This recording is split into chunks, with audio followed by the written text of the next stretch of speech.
We're taking you across to the Lok Sabha once again, discussions on the finance bill, but right now the Chief Minister of Uttar Pradesh is speaking because he's a member of the House. अपने संसदीय कार्य मंत्री श्री अनंत कुमार जी का कि जिन्होंने मुझे आज इस महत्वपूर्ण विषय पर बोलने का अवसर यहाँ पर पार्टी की ओर से दिया है।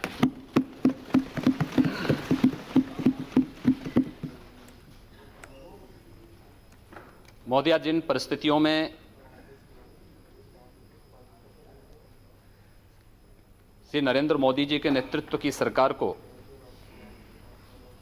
इस देश के अंदर सत्ता प्राप्त हुई थी, एक लड़खड़ाई हुई अर्थव्यवस्था,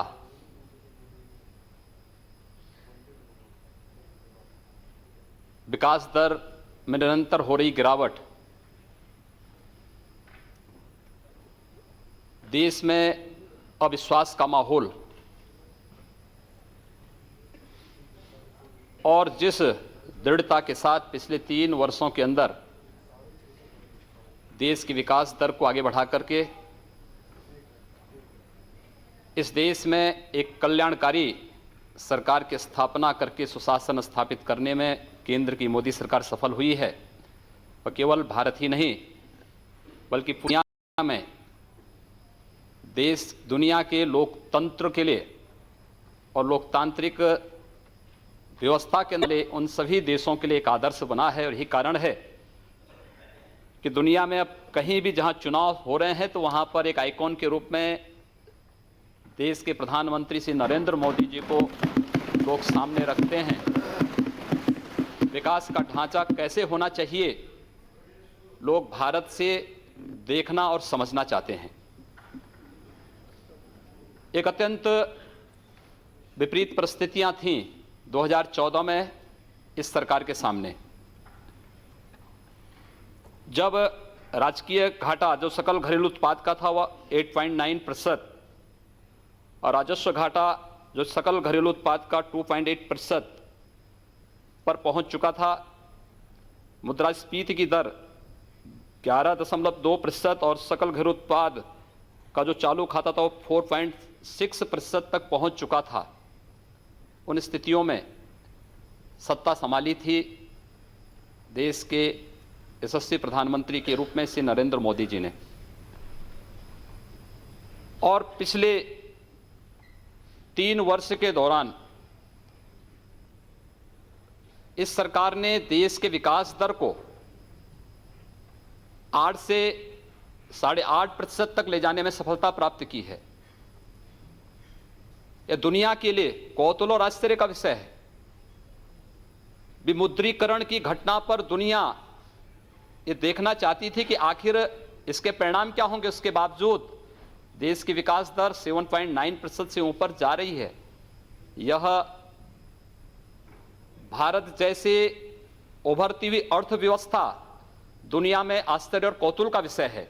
और इस दृष्टि से मैं अभिनंदन करता हूं माननीय वित्त मंत्री जी का कि जिन्होंने सफलतापूर्वक देश की अर्थव्यवस्था में एक नई जान फूंकी है। और यही नहीं, इस दौरान जितने भी कल्याणकारी योजनाएं घोषित हुई, मैं खास तौर पर कहना चाहता हूं उन मुद्दों पर जो लोग इससे पहले कहते थे।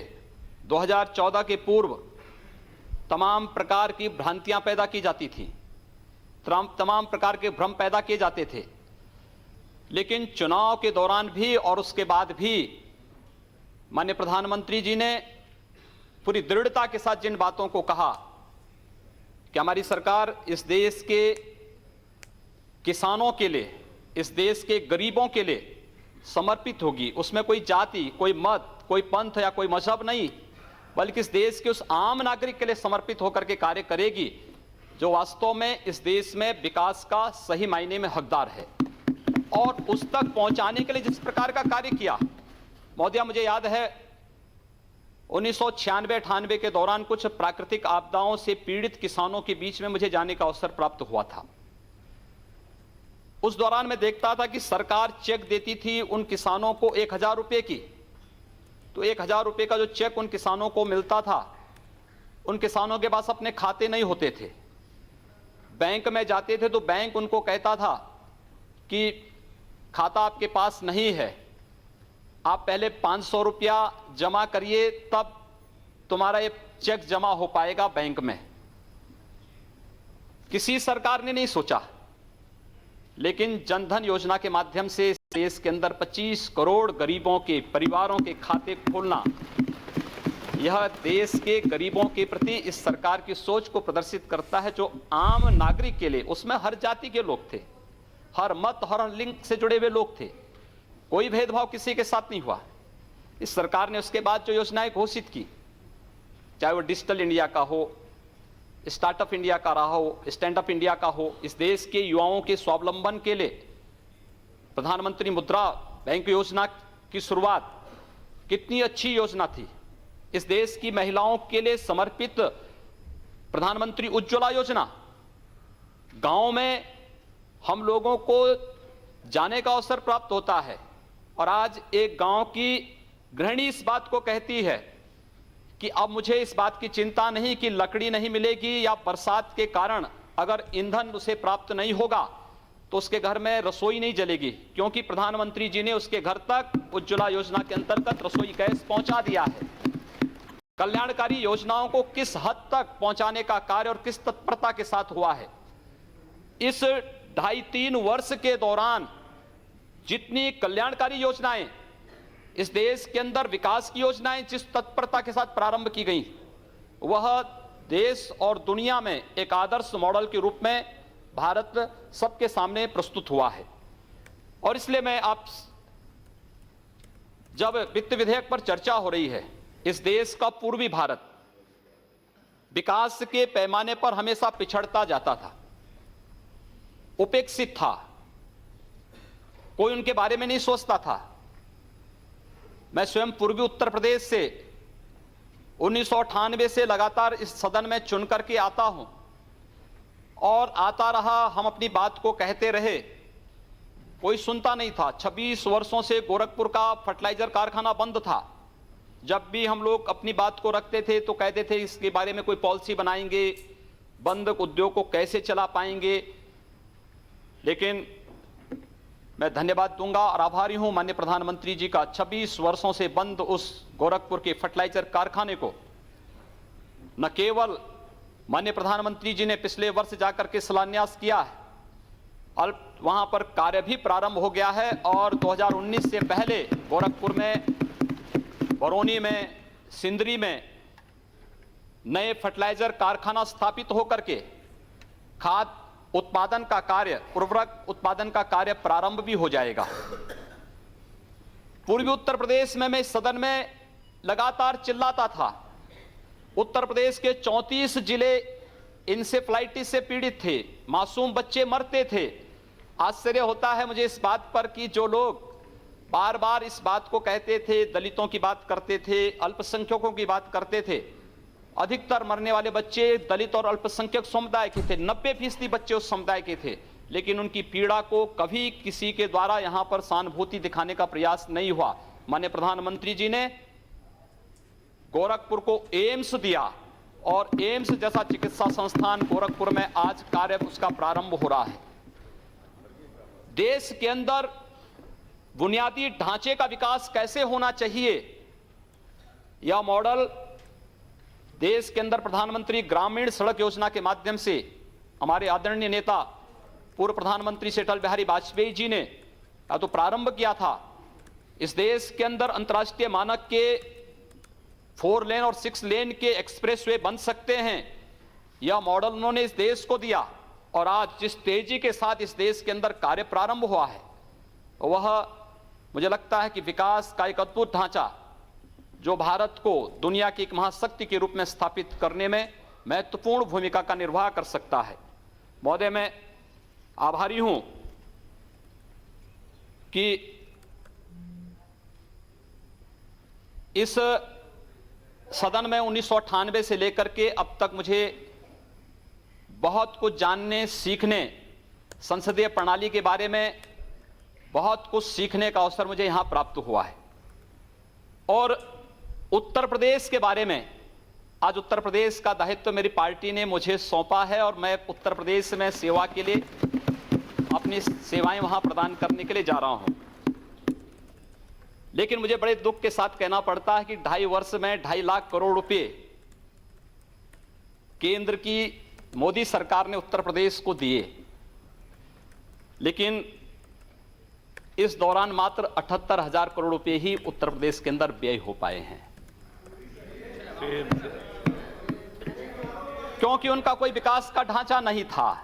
और मुझे लगता है कि ये जो स्थितियां हैं उत्तर प्रदेश के अंदर मिला जनादेश स्वतः उन लोगों को जिन लोगों ने विकास और लोक कल्याणकारी योजनाओं पर हमेशा प्रश्न चिन्ह लगाने का प्रयास किया है, उन लोगों पर एक तमाचा भी है। उत्तर प्रदेश का जनादेश इस बात को साबित करता है।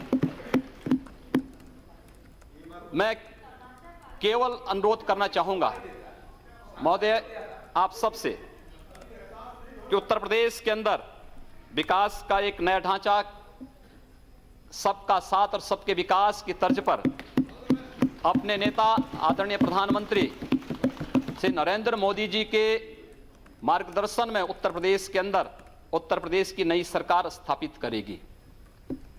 हम हर जाति, हर वर्ग और उत्तर प्रदेश के प्रत्येक नागरिक के विकास के लिए और उत्तर प्रदेश के प्रत्येक क्षेत्र के विकास के लिए हम लोग संकल्पित होकर के कार्य करेंगे।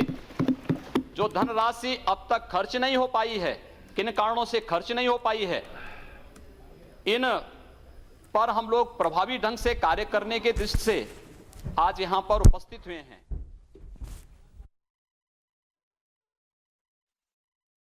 पहली बार इस सदन में चुन करके आया था, उस समय जब मेरी उम्र उस समय मात्र 26 वर्ष की थी, मैं बहुत पतला था। जब मैं यहां आता था तो अभी भी कोई बहुत मोटे नहीं है। अभी ठीक वैसा वजन बढ़ा। महोदय उस समय गोरखपुर की स्थिति ऐसी थी कि जब मुझे यहां पर उस समय के उर्वरक और रसायन मंत्री श्री सुरजीत सिंह बरनाला जी ने जब मुझे देखा तो मैं गोरखपुर खाद कारखाने के बारे में उनसे चर्चा करने के लिए गया तो मुझे आधा घंटा घूरते रहे, देखते रहे।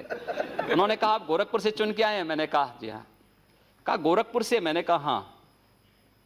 तीसरी बार उन्होंने फिर पूछा, कहा गोरखपुर से ही? मैंने कहा हाँ, गोरखपुर उत्तर प्रदेश से। तो मैंने कहा आप सरदार जी ऐसा क्यों पूछ रहे हैं? उन्होंने कहा इसलिए क्योंकि मैं एक बार गोरखपुर गया था एक चुनावी सभा को करने के लिए, लेकिन दोनों ओर से बम चलने लगे, मैं भाग गया, तब से मैं गोरखपुर दोबारा नहीं गया। ये छवि थी गोरखपुर की। मुझे बहुत धक्का लगा इस बात को सुन करके कि हमारे शहर के बारे में, हमारे जिले के बारे में लोग इस प्रकार की बातें करते हैं। मैं गोरखपुर गया, मैंने गोरखपुर के सभी व्यापारिक संगठनों को, सांस्कृतिक और सामाजिक संगठनों को बिठाया। मैंने कहा भी बाहर हमारे बारे में इस प्रकार का संदेश है, हमें सामूहिक रूप से इस लड़ाई को लड़नी है। सरकार कोई भी हो वह चलती रहे, लेकिन इस समाज की समस्या है, हम इसका समाधान यहां मिल बैठ करके करें। और महोदया मैं विश्वास के साथ कह सकता हूं कि पिछले 15 वर्षों में उत्तर प्रदेश के बारे में आज जो बातें जो गोरखपुर के बारे में 1998 में मुझे सुनने को मिलती थी, आज उत्तर प्रदेश के बारे में पूरे देश के अंदर उस प्रकार की चर्चाएं होती थीं। लेकिन मैं कह सकता हूं कि इन 15 वर्षों में हम लोगों ने गोरखपुर में एक भी व्यापारी को गुंडा टैक्स नहीं देने दिया, एक भी व्यापारी का, किसी भी चिकित्सक का अपहरण नहीं करने दिया, कहीं हमने किसी को अराजकता नहीं फैलाने दी। 5 वर्ष में उत्तर प्रदेश के अंदर 403 दंगे हुए, हमारे पूर्वी उत्तर प्रदेश में एक भी दंगा नहीं हुआ है। और हम फिर कह सकते हैं कि अब उत्तर प्रदेश में भी इस प्रकार की स्थिति हम लोग स्थापित करने में सफल होंगे, कोई संदेह इसमें किसी को नहीं होना चाहिए। और मैं इस बात को और भी पुरजोर तरीके से इसलिए कहना चाहूंगा, लोग मेरी उम्र के बारे में कह सकते हैं, मैं आदरणीय राहुल जी से 1 वर्ष छोटा हूं। खड़के जी, राहुल जी यहां पर सदन में नहीं हैं, मैं उनसे 1 वर्ष छोटा हूं उम्र में। और मुलायम सिंह जी की पार्टी के कोई यहां नहीं हैं, अखिलेश यादव से 1 वर्ष बड़ा हूं।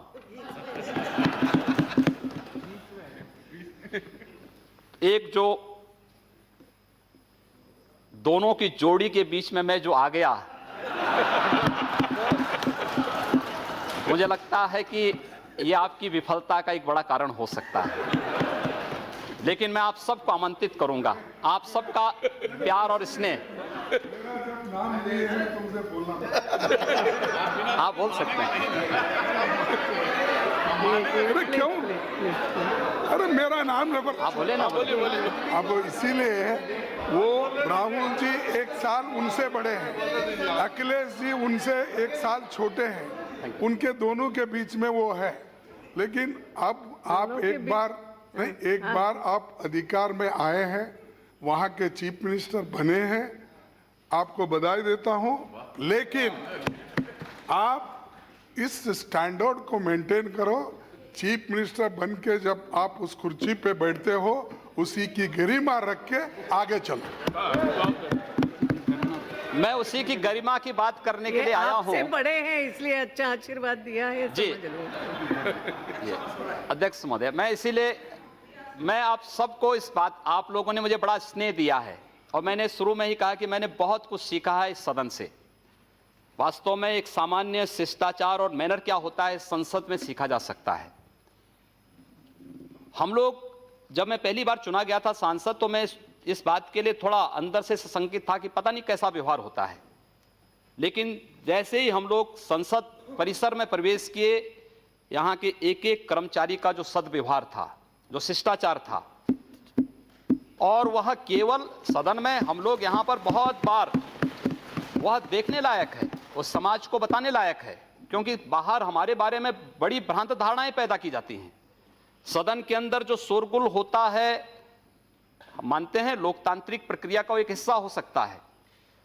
हम लोग बहुत बार, हमारी जो आपस में बहस होती है उसमें बहुत वाद विवाद हो जाता है, लेकिन बाहर हम लोग जब गैलरी में मिलते हैं तो एक दूसरे से गले मिलते हुए दिखाई देते हैं। हम सारी चीज़ों को फिर यहीं पर छोड़ करके बाहर वही सद्भावनाएं हमारे बीच में होती हैं।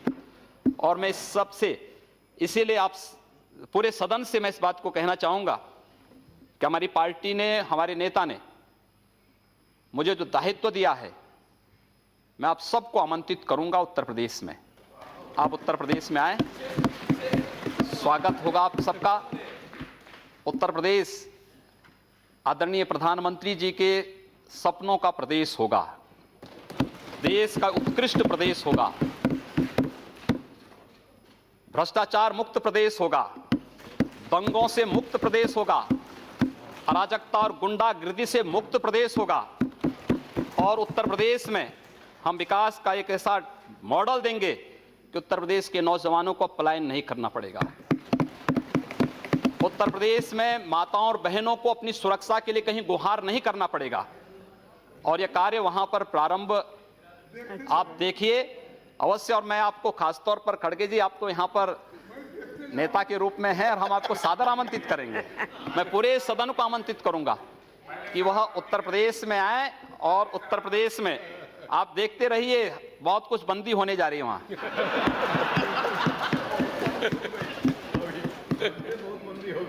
बहुत कुछ वहां पर बंद होने जा रहा है।